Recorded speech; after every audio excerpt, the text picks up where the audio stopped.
창세기 24장 15절로부터 21절의 말씀, 제가 한 절, 여러분이 한 절, 마지막 21절은 우리 한 목소리로 봉독하겠습니다. 15절, 기도를 미처 마치기도 전에 리브가가 물동이를 어깨에 메고 나왔다. 그의 아버지는 부두엘이고 할머니는 밀가이다. 밀가는 아브라함의 동생 나홀의 아내로서 아브라함에게는 제수뻘이 되는 사람이다. 그 소녀는 매우 아리따고 지금까지 어떤 남자도 가까이 하지 아니한 처녀였다. 그 소녀가 우물로 내려가서 물동이에 물을 채워가지고 올라올 때에 그 종이 달려나가서 그 소녀를 마주보고 말하였다. 이 물동이에 든 물을 좀 마시게 해 주시오. 그렇게 하니 리브가가 할아버지 드십시오 하면서 급히 물동이를 내려 손에 받쳐들고서 그 노인에게 마시게 하였다. 소녀는 이렇게 물을 마시게 하고 나서 제가 물을 더 길어다가 낙타들에게도 실컷 마시게 하겠습니다 하고 말하면서 물동이에 남은 물을 곧 구유에 붓고 다시 우물로 달려가서 더 많은 물을 길어왔다. 그 처녀는 노인이 끌고 온 모든 낙타들에게 먹일 수 있을 만큼 물을 넉넉히 길어다 주었다. 다 같이요. 그렇게 하는 동안에 노인은 이번 여행길에서 주님께서 모든 일을 과연 잘 되게 하여 주시는 것인지를 알려고 그 소녀를 말없이 지켜보고 있었다. 아멘. 거인들의 인생 법칙, 오늘 5번째 시간입니다. 우리 제목을 기억하시면서 옆에 분과 한 번 더 인사할까요? 이렇게 축복하며 인사합시다. 당신은 반드시 믿음의 거인이 될 것입니다. 시작.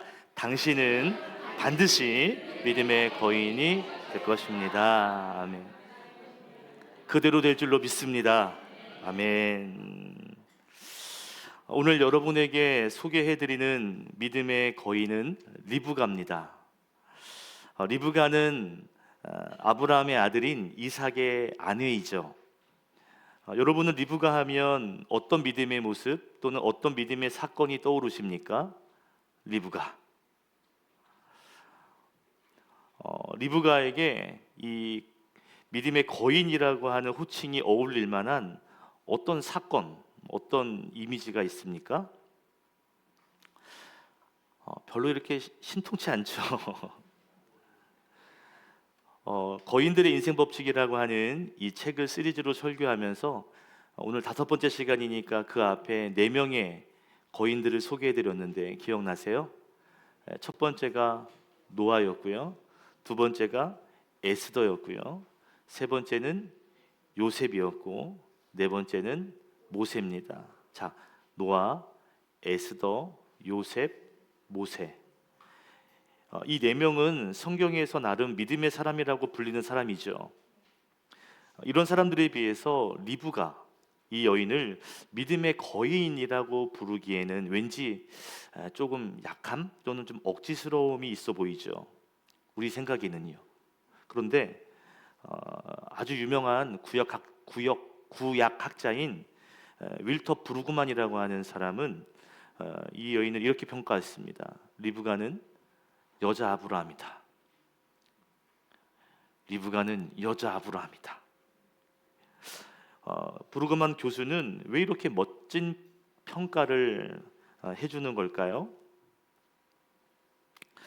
아브라함은 여러분 잘 아시듯이 하나님이 부르심에 갈 바를 알지 못하고, 즉 목적지를 알지 못한 채 하나님을 신뢰하면서 자기가 거주했던 그 땅 하란을 떠났습니다. 아브라함은 믿음으로 고향을 떠나 하나님이 알려주시는 그 땅을 향하여 믿음으로 도전했어요. 그죠? 그런데 리브가도 마찬가지라는 것이죠. 그녀는 남편이 누구인지 전혀 알지 못한 상태에서 아브라함의 종, 이름이 엘리에셀인데 엘리에셀을 만나고 그의 간증, 그리고 그가 그를 통한 하나님의 계획을 듣고 하나님이 이렇게 인도하실 거야 그러면서 자신의 고향인 하란을 떠납니다. 그녀는 아브라함처럼 하나님의 인도하심을 신뢰하면서 가족과 함께했던 그 고향을 떠나 지금 아브라함이 머물고 있는 가나안 땅을 향하여 믿음으로 도전하고 있다는 것이죠. 자, 아브라함이 고향인 하란을 떠났듯이 오늘 리브가도 믿음으로 하란을 떠나고 있다는 거죠. 아브라함이요, 이제 자기 며느리감을 좀 찾아야 되겠다 해서 오래된 종을 택해서 보냅니다. 뭐라고 그러냐면, 넌 우리 며느리감을 좀 찾아오는데 다른 데 가지 말고 내 고향으로 가라. 그리고 내 친척 중에 믿음 있는 사람을 데리고 와라. 그래서 내 아들 이삭의 아내를 데리고 찾아오너라. 이렇게 심부름을 하거든요. 아브라함의 종 엘리에셀은요,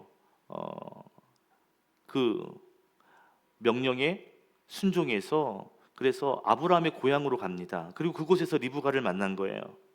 그녀는 종을 자기의 집으로 데리고 가죠. 그 종을 데리고 가서 그리고 자기의 가족을 소개합니다. 알고 보니까 아브라함의 친척인 거예요. 기도가 응답된 거죠. 아브라함과 이 리브가의 가족 관계는 가계도 표를 보면 좀 정확히 알 수가 있습니다. 아브라함은 데라의 아들인데요. 제일 왼쪽에 보이시면 아브라함이 있죠. 그 위에 아버지 데라가 있는데 데라는 세 아들이 있습니다. 아브라함, 나홀, 그리고 하란.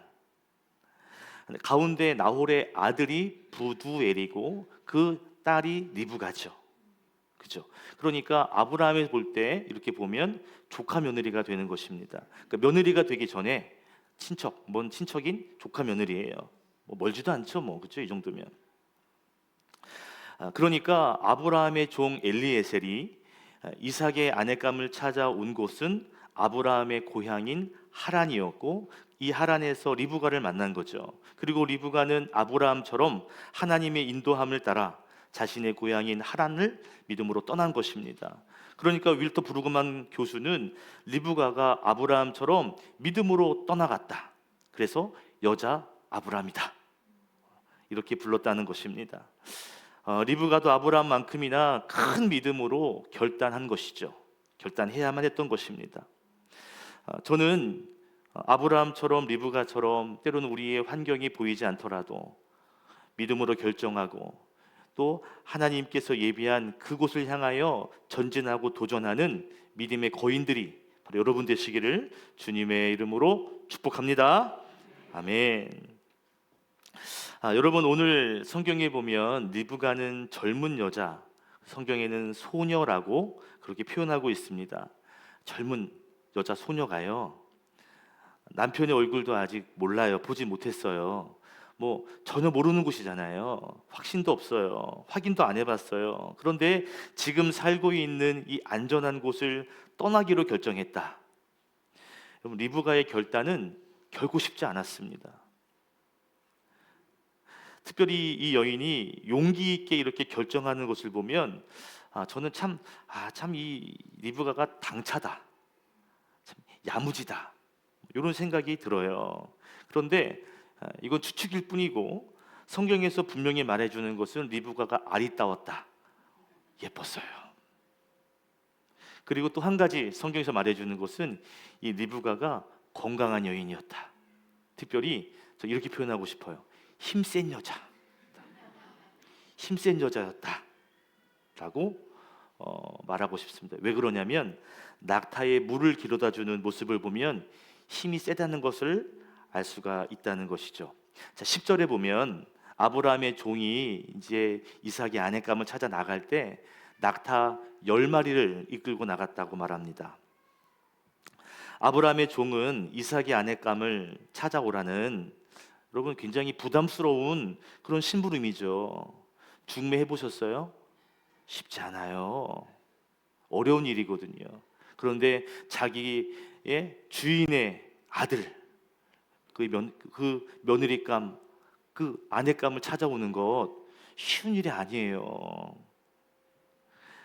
부담스러운 심부름 앞에 이 종이 하나님께 기도를 합니다. 근데 그 기도가 재미있어요. 이렇게 기도해요. 하나님, 제가 우물에, 이 지역에 우물에 가서 앉아 있을 텐데 물을 길러오는 여인이 있으면 제가 이렇게 말을 걸 겁니다. 뭐라고 걸 거냐면 그 떠온 물에서 물을 나에게 좀 주시오. 이렇게 말을 할 겁니다.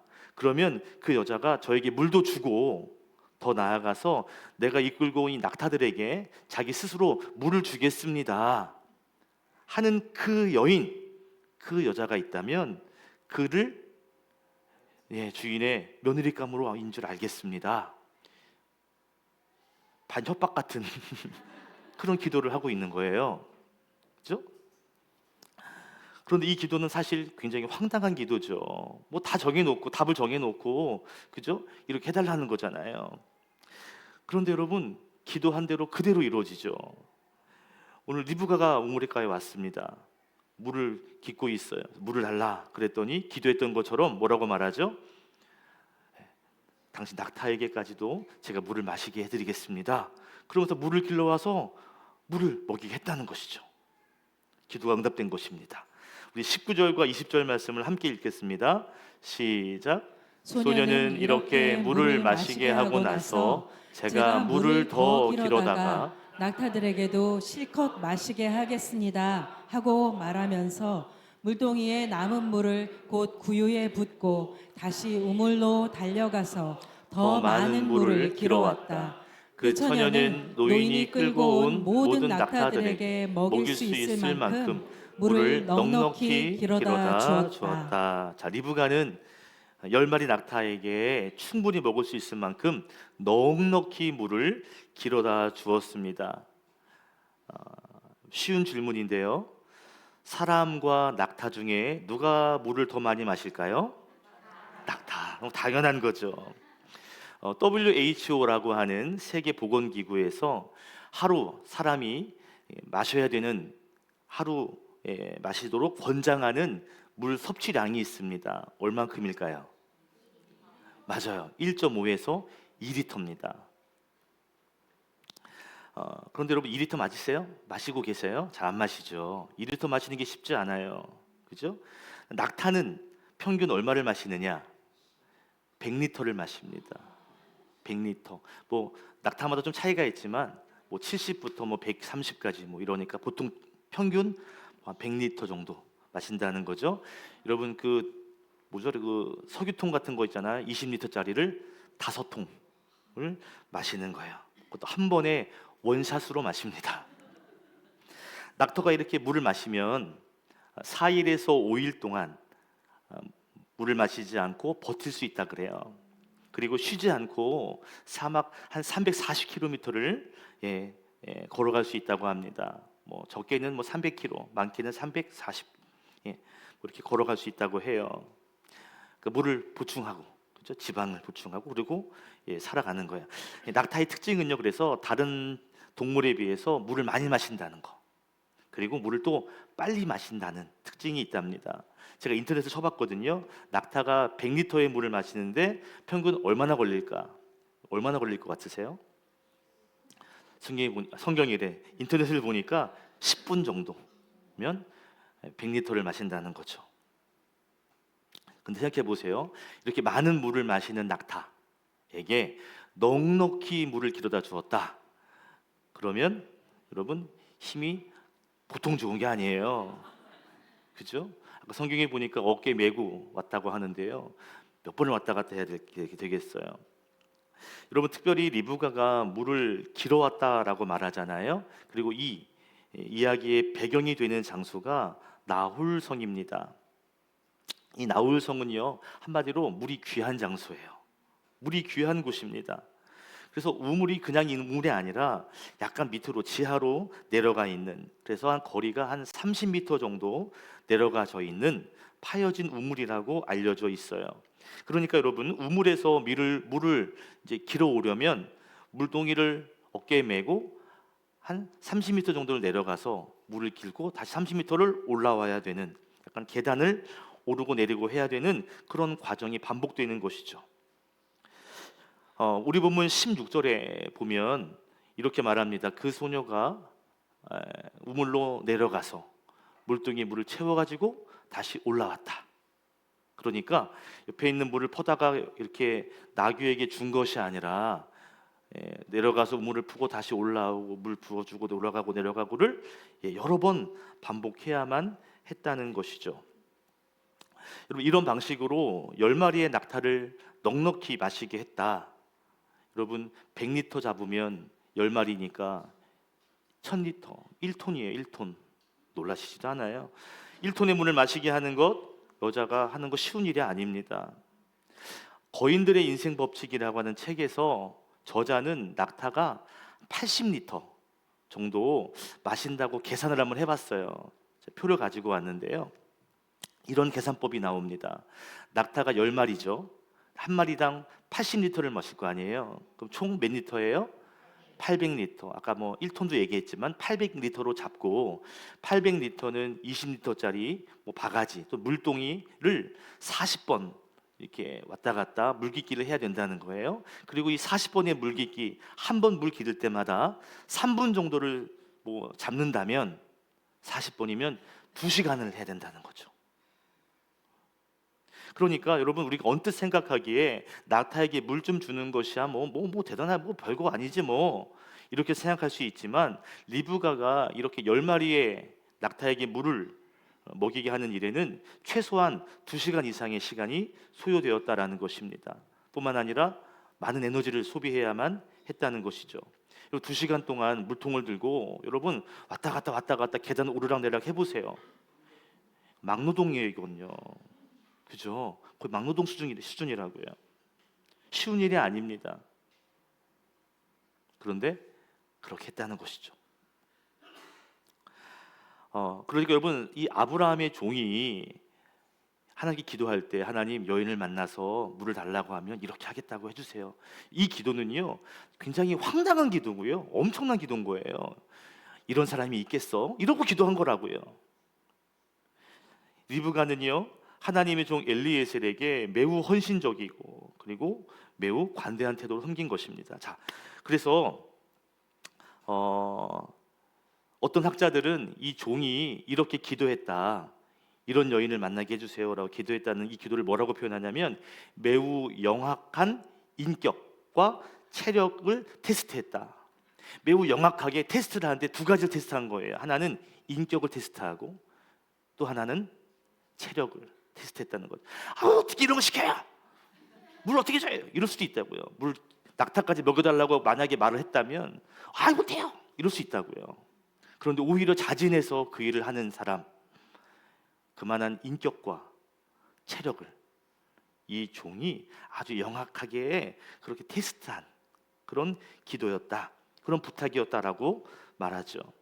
여러분, 리브가는 고향을 떠나겠다고 결단하는 믿음이 있는 여인이고 2시간 동안 쉬지 않고 힘을 쓸 수 있는 힘 있는 여인이기도 했습니다. 자, 오늘 이야기의 핵심 한 구절을 여러분에게 소개하고 싶어요.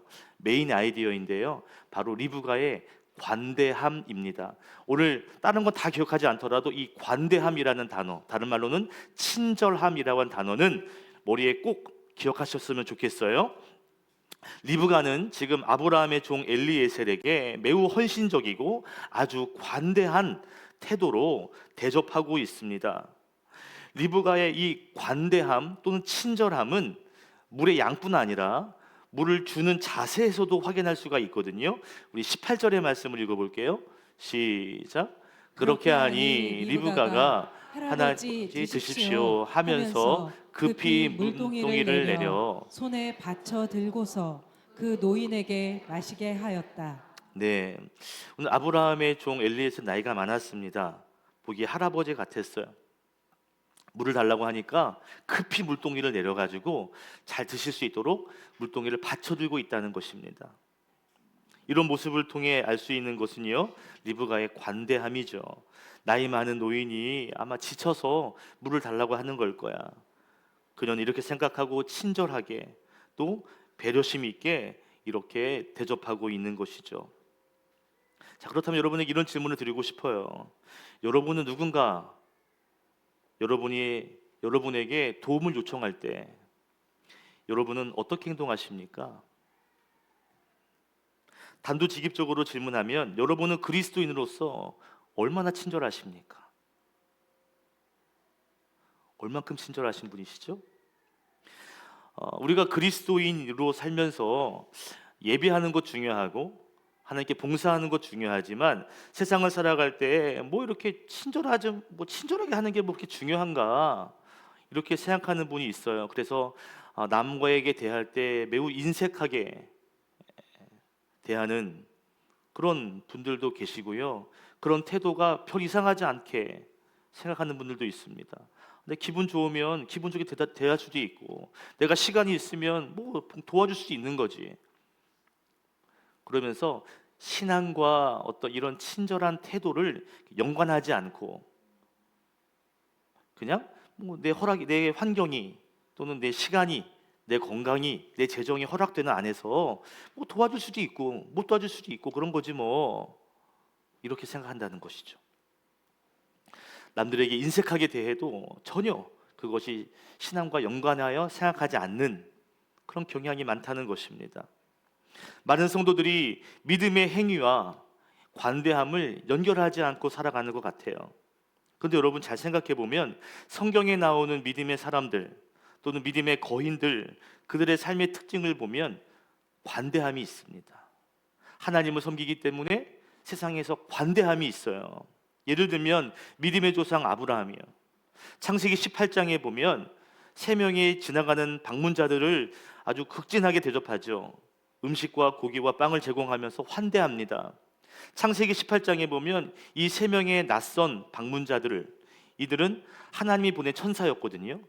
근데 천사인 줄 모르고 지나가는 객인 줄 알고 대접해 준 거예요. 그것도 그냥이 아니라 정성을 다해서 대접해 줍니다. 이 일로 인해서 천사들이 소돔과 고모라에 대한 하나님의 계획을 아브라함에게 알려주게 되죠. 아브라함은 관대함이 있었습니다. 믿음의 사람 하면은 아브라함과 함께 쌍벽을 이룬 사람이 또 있거든요. 인내의 사람 누구죠? 고난을 인내했던 사람 욥이요. 뭐 욥도요 굉장히 관대함이 많았던 사람입니다. 그가 자신의 재산 가운데 많은 부분을 고아와 과부, 가난한 사람들을 돕는 것에 많이 사용했어요. 나중에 이제 욥이 병들고 이제 뭐 가난해지고 그렇게 완전히 피폐해졌을 때 세 명의 친구가 찾아와서 위로하다가 그를 질책하고 하잖아요. 너 죄 지어서 그런 거 아니야? 너 회개해. 이런 말 하거든요. 그때 욥이 뭐라고 대답하냐면, 야, 내가 얼마나 많은 사람을 도와줬는지 알아? 내가 얼마나 많은 사람들을, 가난한 사람들을 도와줬는지 알아? 전 재산을 쓰듯이 그렇게 했어. 그런 말 하지 마 라고 말할 정도라면, 그러면 욥은요 굉장히 많은 사람들에게 관대한 그런 삶을 살았다는 것을 알 수가 있습니다. 여러분이 좋아하는 다윗 왕도 마찬가지예요. 관대한 사람이었어요. 사울 왕의 아들 요나단의 우정을 기억하면서 나중에 그 자신이 왕이 되었을 때 사울의 가문 요나단의 가정을 찾아보죠. 그랬더니 장애를 가진, 다리를 절게 되는 그런 무비보셋이라는 아들이 있다는 것을 발견하게 됩니다. 그때 다윗이요 무비보셋을 자신의 궁으로 데리고 와요. 그리고 자기의 아들처럼, 왕자들처럼 왕의 식탁에서 식사하도록 해줍니다. 여러분, 쩔름쩔름거리는 그 장애인이 있는 그 아이를 못하러 같이 식사하겠어요? 남들이 보면 뭐라 그러겠어요? 그런데 아니야, 관대해주고요. 뿐만 아니라 왕의 식탁에서 밥을 먹는 정도가 아니라 사울 왕이 가졌던 전 재산을 다 그 무비보셋에게 돌려줍니다. 여러분, 굉장히 관대한 다윗이었다는 것을 알 수 있죠. 제가 좋아하는 두 명이 있다 그랬잖아요. 바울과 바나바. 그 중에 바나바요. 바나바도 예루살렘 교회에서 자신의 재산을 팔아서 그 돈을 헌금함에 넣었습니다. 그래서 초대교회에 경제적으로 어려움 당한 성도들을 돕는 일에 굉장히 큰 기여를 했던 사람이에요. 바나바가 마음 착하고 뭐 이렇게 배려가 많은 정도가 아니라 이렇게 많은 사람들에게 사랑을 베풀 수 있는 관대함이 있었다라는 것이죠. 여러분, 베드로를 초청했던 백부장 고넬료도요, 그가 이방인 로마 사람이었지만 그가 하나님을 경외하는 사람으로서 다른 민족인, 지배하는 민족인 유대인들을 위해서 많은 구제를 했습니다. 그래서 막 교회도 지어주고요. 그러니까 사람들이 칭찬하죠. 와, 이런 사람이 없습니다.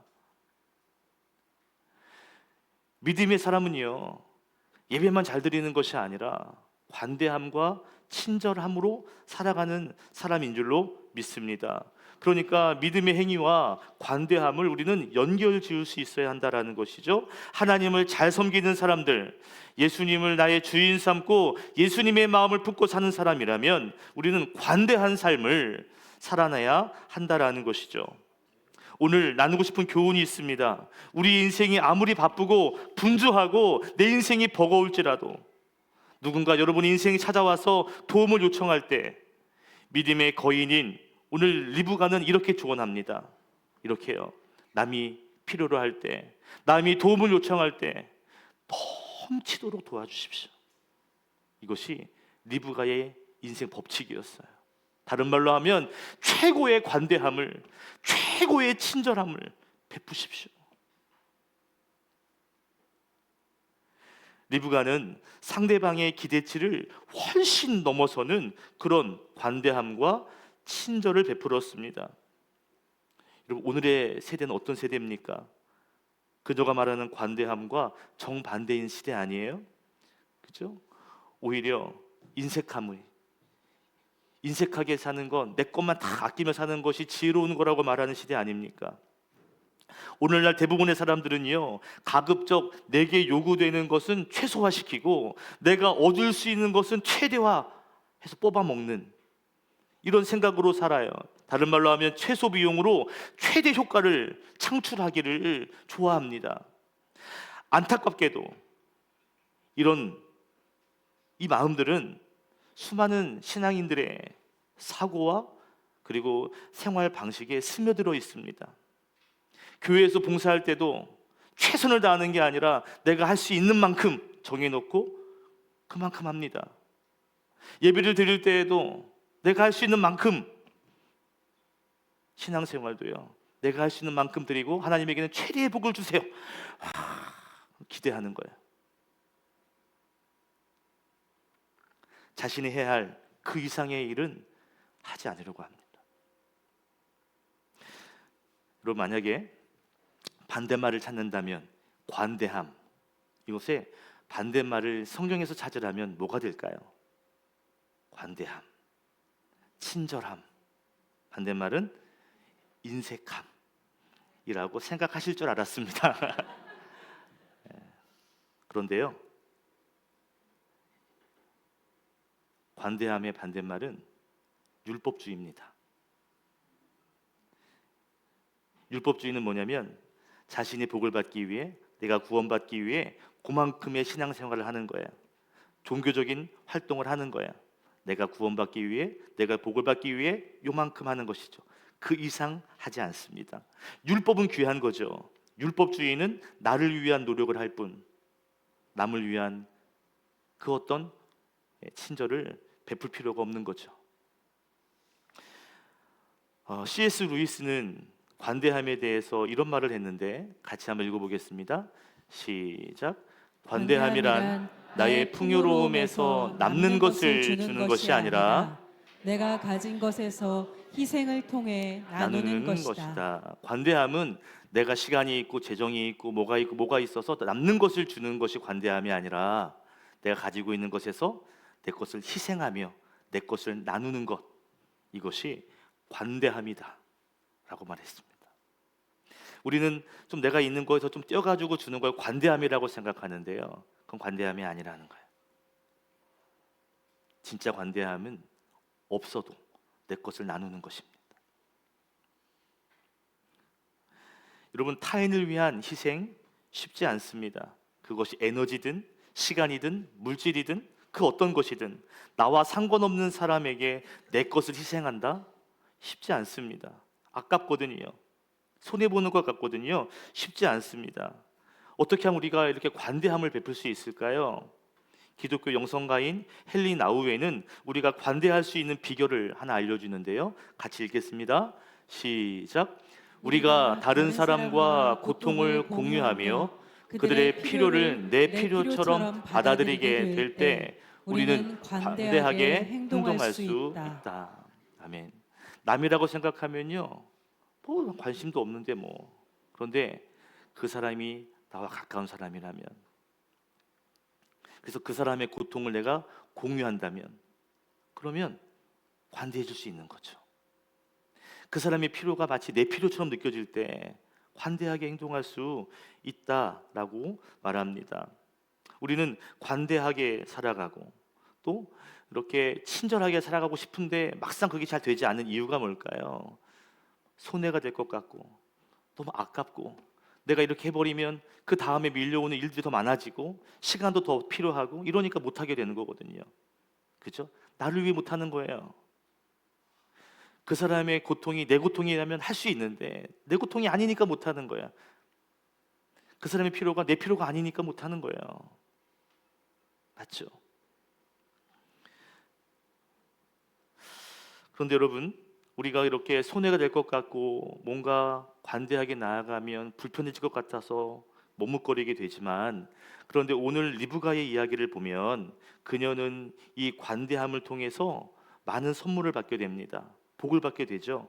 먼저 22절 말씀을 읽어볼까요? 시작. 낙타들이 물 마시기를 그치니 노인은 반세겔 나가는 금 코걸이 하나와 10세겔 나가는 금팔찌 2개를 소녀에게 주면서 주었다 그랬습니다. 여러분, 지금은 뭐 그렇지만 코걸이 있잖아요. 코걸이는 부와 아름다움을 상징하는, 그 시대에는 그 상징성이 있었습니다. 요즘에 귀걸이하고 목걸이 하면 예쁘다 하듯이, 여러분 혹시 감동되시는 분들 오시면 제가 코를 뚫어드릴 수도 있는데, 부와 아름다움의 상징이었어요, 그 시대는요. 근데 보시면 코걸이의 그 금이 얼마라 그래요? 반세겔. 한 세겔이 11g이래요. 그럼 반세겔이면 5.5g. 맞아요? 자, 그리고 금팔찌를 줬는데 10세겔이 나간대요. 10세겔이면 1세겔 곱하기 10이니까 110g. 그런데 두 개니까 220g. 220g 더하기 반세겔이면 225.5g. 이거를 돈으로 바꿔봤어요. 우리 요즘에 금 따질 때 몇 돈이야? 몇 돈? 60돈이 60돈. 제가 또 찾아봤죠. 한 돈이 얼마일까? 어제 보니까 43만 얼마 그러더라고요. 근데 계산하기 쉽게 40돈 하자고요. 40돈. 아니 40돈이 아니라 40만 원. 그럼 한 돈에 40만 원이면 60돈이니까 얼마예요? 2,600만 원입니다. 2,600만 원이에요. 이거랑 이거 합하니까 2,600만 원. 낙타들에게 물을 많이 마시게 하는 것, 낙타들이 물을 얼마나 많이 마셨겠어요. 그죠? 그것 때문에 힘들었지만 물값 치고는 많은 보상이었습니다. 근데 중요한 건 이뭐 금붙이 좀 받은 것 정도가 아니라 진짜 좋은 건 믿음의 가문, 아브라함의 가문에 결혼하게 된 것이죠. 엘리에셀이 이제 리브가를 만나게 되고 이제 리브가의 집으로 초대를 받습니다. 그리고 그곳 사람들이 오잖아요. 설명을 해요. 내가 어디서 왔는지, 왜 왔는지. 그러면서 자기 주인 아브라함에 대해서 이야기를 하는데요. 이렇게 얘기하는 거예요. 여러분 낙타 보셨죠? 낙타 10마리, 당시 10마리를 끌고 간다는 거는 이건 대단한 일입니다.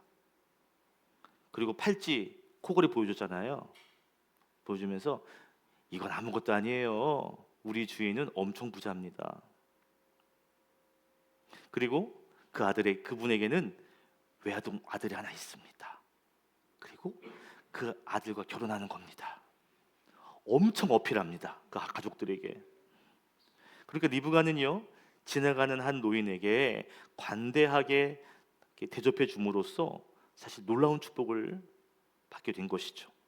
물론 그 안에는 하나님께서 만나게 하시는 계획이 있었습니다. 자, 결론 부분인데, 여러분 신앙생활을 하는 사람 중에 이런 관대함을 또는 친절함을 중요하게 여기지 않는 사람들이 많이 있다는 거죠. 근데 여러분 사도 바울도 갈라디아 교회에 편지하면서 뭘 강조하냐면 성령의 열매가 있다. 성령의 열매를 말하면서 9가지 성령의 열매를 말하거든요. 그 중에 관대함이 있습니다.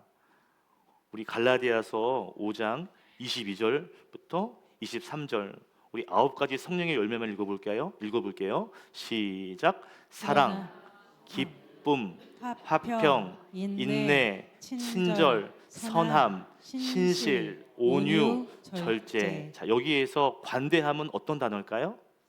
맞아요. 바로 친절입니다. 친절.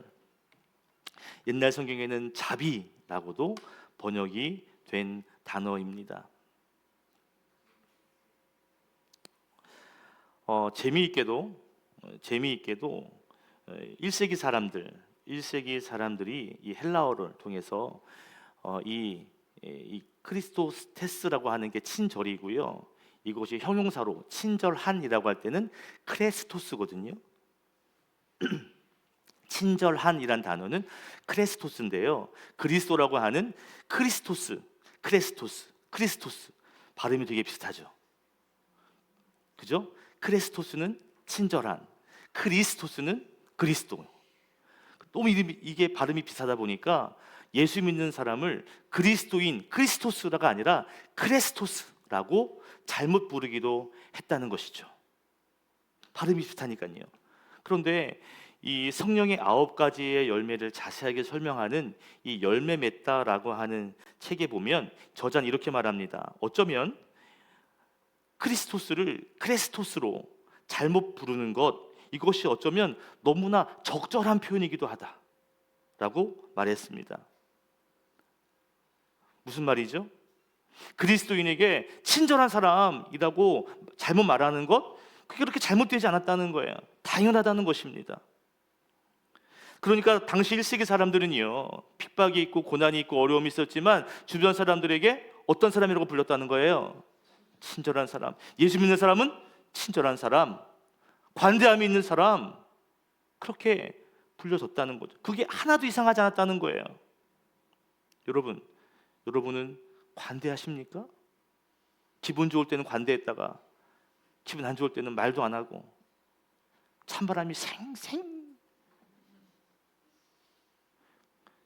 1세기 그리스도도 안 그랬다니까요. 누가복음 10장에 보면 예수님께서 직접 해주신 비유가 있습니다. 유명한 비유죠. 선한 사마리아인의 비유입니다.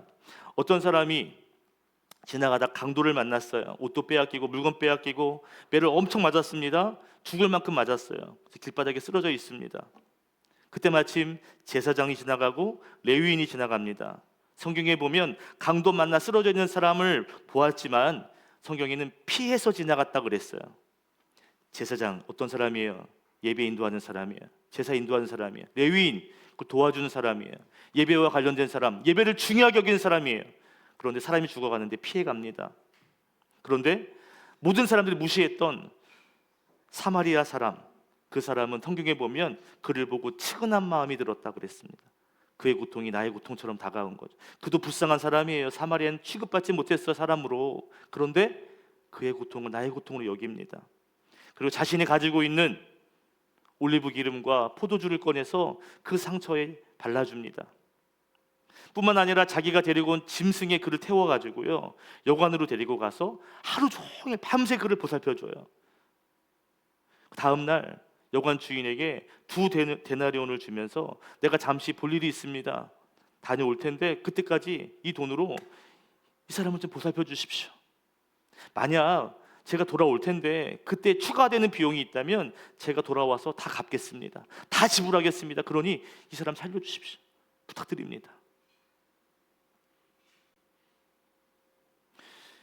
예수님이 이 비유를 하시죠. 그러고 나서 율법 교사들에게 질문합니다. 누가 이 강도 만난 사람에게 이웃이 되겠느냐? 누구에게 질문했다고요? 율법 교사들에게. 지구로 말하면은 믿음 있는 사람들에게, 하나님을 열심히 믿는 사람들에게 질문한 거예요. 누가 이 사람의 이웃이냐? 사마리아인 같습니다. 그래? 너도 가서 이와 같이 해라. 너도 가서 이와 같이 살아라. 너도 관대하게, 친절하게 그렇게 살아야 되는 거야. 여러분, 제사장과 레위인은요, 만약 이 죽어가는 사람을 돕는 과정 속에 이 사람이 죽게 된다면 그럼 시신을 만지는 거죠. 그러면 자기가 부정해집니다. 시신은 부정하니까. 그러면 자신이 부정해지면 예배를 인도할 수 없어요. 예배 안에 들어갈 수 없어요. 성전에 갈 수 없습니다. 그러니 만질 수 없는 거예요. 피할 수밖에 없는 거죠. 아까 전에 말씀드렸잖아요. 관대함의 반대말이 뭐라고요? 인색함이 아니라 율법주의라고요. 내가 해야 될 거 정해놓고 내가 복을 받게 이것만 정해놓으면 절대 남을 위해서 한 걸음도 못 나간다는 거예요. 왜요? 내가 피해를 입는데, 내 시간이 아까운데, 내 사역이 있는데 어떻게 도와줘? 안 되지. 율법주의에 갇히면 절대로 관용을 베풀 수 없습니다. 친절을 베풀 수 없습니다. 우리는 율법을 지키기 위해 때로는 관대함을 놓치는 그런 실수를 하게 될 수 있다는 거죠. 누구처럼? 제사장과 레위인처럼. 사마리아인은요, 도와주는 과정 속에 죽을 수 있어요. 부정해질 수 있어요. 알고 있습니다. 그렇지만 끝까지 그 사람을 살리기 위해 친절을 베풀었던 것이죠. 오늘 리브가의 조언을 기억하십시오. 남이 필요로 할 때, 도움을 요청할 때 넘치도록 도와줘라. 최선을 다해 최고의 관대함으로 섬겨줘라. 이것이 믿음의 거인들이 이 땅을 살아가는 인생의 법칙이라는 것입니다. 예수님은 이 비유를 통해, 또 성경은 오늘 리브가의 이야기를 통해 친절과 관대함이 우리가 신앙인으로서 지켜야 할 매우 중요한 신앙적 태도라는 것을 아주 명확하게 알려주고 있는 것이죠. 사도 바울도 관대함, 친절이 성령의 귀한 열매라고 강조하고 있는 겁니다. 여러분, 관대하시기를 바랍니다. 친절하시기를 바랍니다. 좀 과해도 괜찮아요. 리브가처럼 최고의 관대함을 베푸셔서 믿음의 거인의 길을 걸어가시는, 그리고 하나님의 복을 누리시는 성도 되시기를 주님의 이름으로 축원드립니다. 기도하겠습니다. 하나님 감사합니다. 오늘 말씀처럼 관대함이 우리의 삶에 무장되게 하시고 성령의 열매 친절을 가지고 이 세상을 살아가는 믿음의 사람들이 되게 하여 주시옵소서. 예수님의 이름으로 기도드립니다. 아멘.